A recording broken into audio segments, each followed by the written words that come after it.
Guys, magandang araw po sa atin lahat at welcome po sa Basic GSM. At ngayon pong araw na to ay may ituturo po ako sa inyo na ah, tutorial kung paano po magtanggal ng password ng Oppo A12.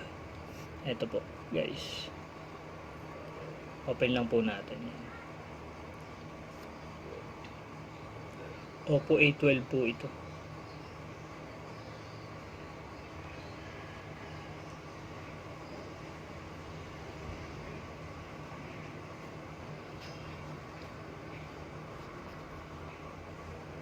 Ayan.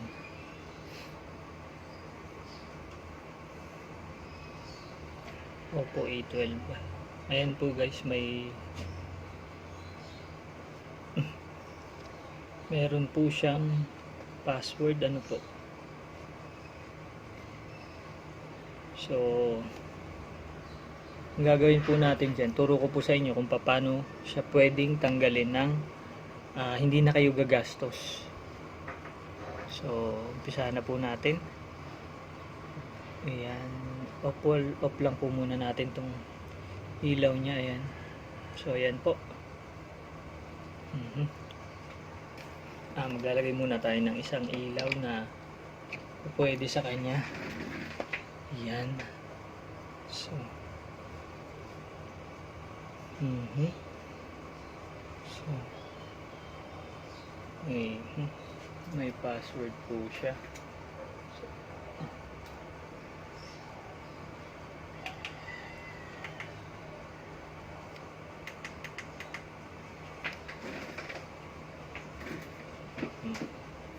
So una po natin gagawin, tabi lang po muna natin yan dyan sa may gilid. Una po natin gagawin ay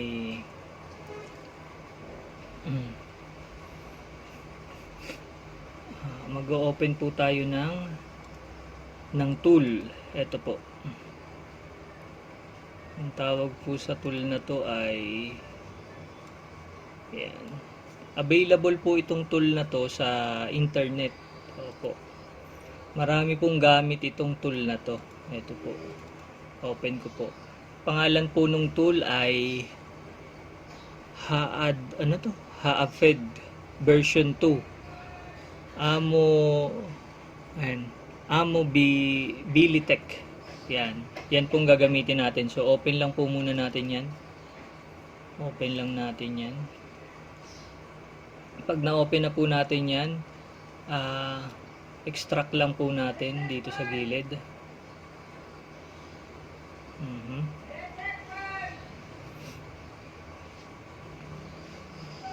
So pag na-extract na po natin yan,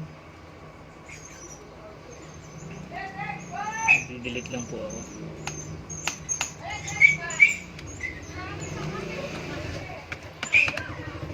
Madali lang po, bakit hindi tayo makapag-delete?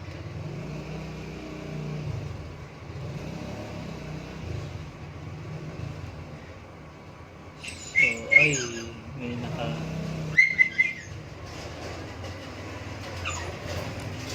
try again. So yan po, ito na po siya, na extract na po natin yung isang file. Then yung pangalawa pong file, ang nakalagay po ay Oppo A12 scatter file, .da file. Yan, extractin po natin to. Available po yan sa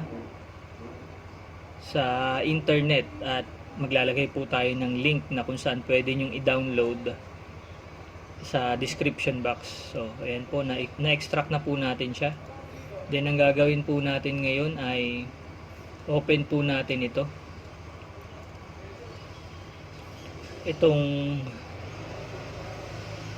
tool na to. Ito po, ayan, open po natin yan. Haafed version 2. Ayan po, open lang po natin yan. Then ito pong pinaka application nya, i-run po natin as admin. Yan, run po natin siya as admin. So hayaan lang po natin na mag-open Ang gamit ko pong OS ay Windows 7 pa po, ano po, Windows 7. So, ngayon po na-open na po natin yan. Punta po tayo dito sa address MTK. Yan. Pagkatapos po natin dyan, click po natin yung libUSB, LIBUSB. Click po natin yan. Then, next po natin.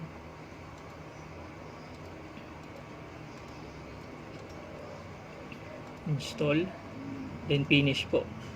So, hayaan lang po natin siya na naka-install a device filter. Then, out na po tayo. Exit na po natin to. Then, next po, open natin yung SP Flash Tool. Open naman po natin yung SP Flash Tool. Ayan. Pagka-open po natin yan, hindi na po natin babaguhin yung download agent niya. Kasi po may tutorial sa internet, binabago pa tong download agent niya. Itong pinaka-download agent niya. Ang nangyayari po, hindi po gumagana yung program. So, ayan na rin po yung gagamitin natin. Then, puntahan po natin, i-load po natin yung scatter file niya. Scatter file. Hanapin po natin yung ating in-extract. Ito po yun, yung scatter file natin. Ito, ilabas po natin ito. Yan po, hanapin po natin yun sa desktop natin. Yung in-extract natin kanina. Load po natin ngayon yung pinaka-scatter. Yan. Nakalagay po MT6765 Android scatter. So, ngayon po na-load na natin yan. Punta naman po tayo sa minimize lang po natin to. Tapos, punta naman po tayo sa tinatawag na user data. Yan. Punta po tayo dito sa user data. Click po natin yung user data.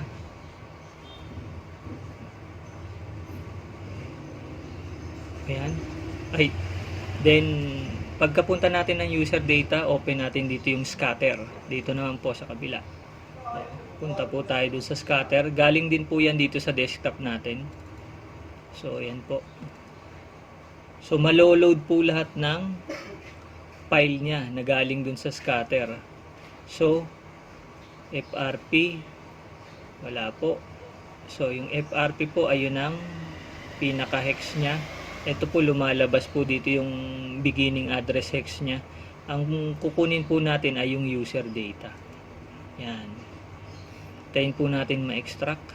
Ayun po, lumabas dito yung beginning address ng hex kung saan ito na po yun. Yan. At saka ito po. Yan. So, nandiyan na po yan. Yan na po yung magiging address natin mamaya. Ngayon, kukunin po natin to. Yan. Copy po natin yan. Copy.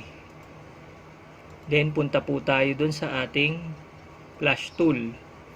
Sa flash tool po, punta tayo sa format. Set po natin yung manual format flash.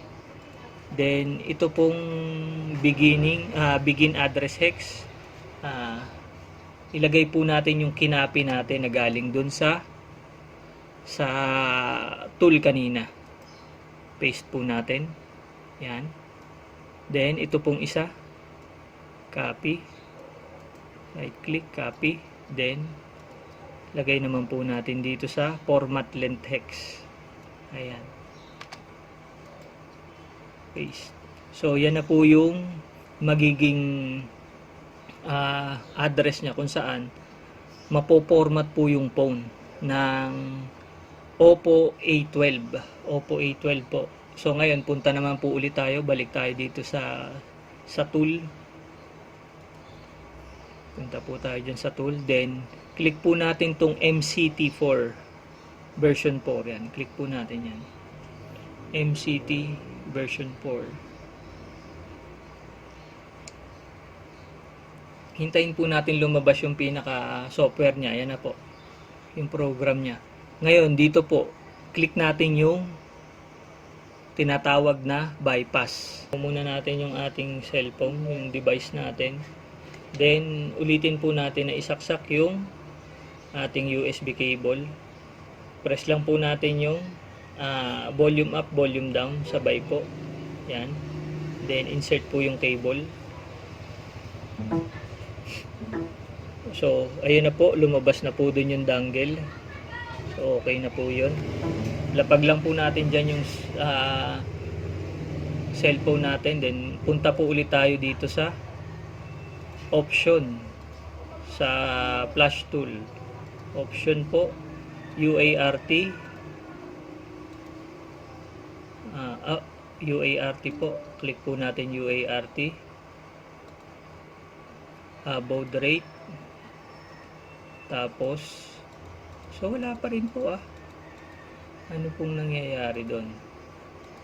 So isa pa po. So nawala na naman. Ayun po. So click po natin UART. Ito UART. Tapos 91 COM1, COM8. Click po natin yung COM8. So nakaset na po yan. COM1, COM8. Then exit na po natin. Then ngayon po pwede na po nating i-start na manual format flash po na tinatawag. Yung address na yan. Yung address po na yan ay yung pinaka user data, kung saan kapag nabura po yung user data, mawawala po yung mga password o kung ano man ang nakasave dun sa user data ng phone. So click na po natin yung start. Tignan po natin kung okay. So yan po, DA 100%. Hintayin lang po nating mag-check, format okay. So format okay na po. Ayan po siya. Then hintayin po natin. Power on lang po natin yung phone, guys.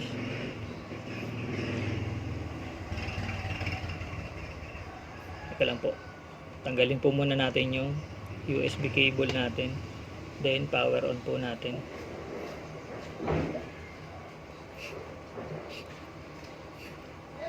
Ayan po.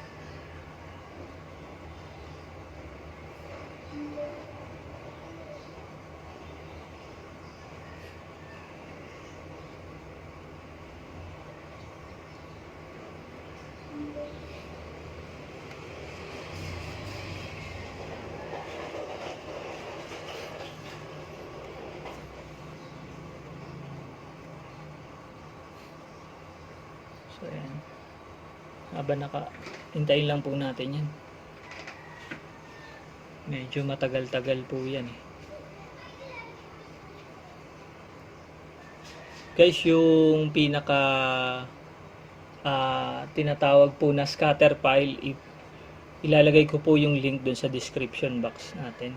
At saka po yung software tool na ginamit natin, ilalagay ko rin po dun.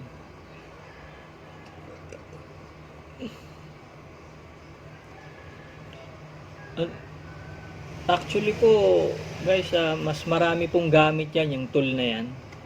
Ayan na po. So ngayon po nandito na po tayo sa umpisa. Ang gagawin lang po natin dito para ma-bypass naman po natin yung tinatawag na Google account, ay pupunta po tayo ng emergency call. Ayan. Then magda-dial po tayo ng asterisk dash 8 1 2 tapos dash po, then asterisk, ayan, dash, asterisk dash 812 tapos dash po uli. So ayan na po, nakapasok na po tayo. Ang kaso lang po dito sa asterisk dash 812, sa Chinese po tayo mapupunta. So madali lang po yan. Punta lang po tayo ng settings, tapos hanapin po natin dito sa settings yung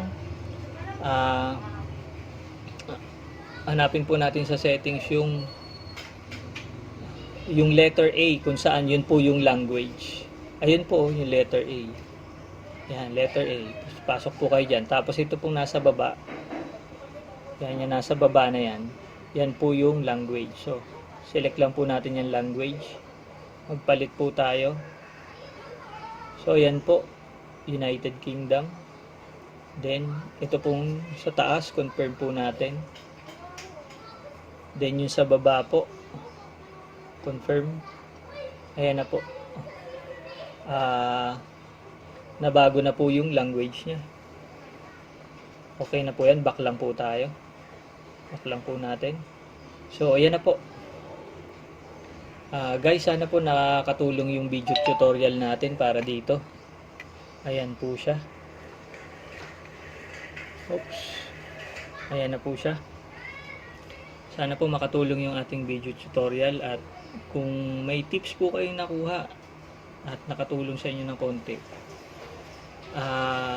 paki-subscribe naman po yung ating channel, Basic GSM, at kung pwede po paki-follow yung ating Facebook page, kung saan pwede po kayong magtanong doon ng mga estimate ng mga problema sa cellphone, sa tablet, sa laptop. Pwede nyo pong itanong, pwede nyo po kong i-chat doon sa page ng Basic GSM sa Facebook po. So guys, muli po maraming salamat, at nawa po gabayan tayo ng ating Diyos. Hanggang sa muli.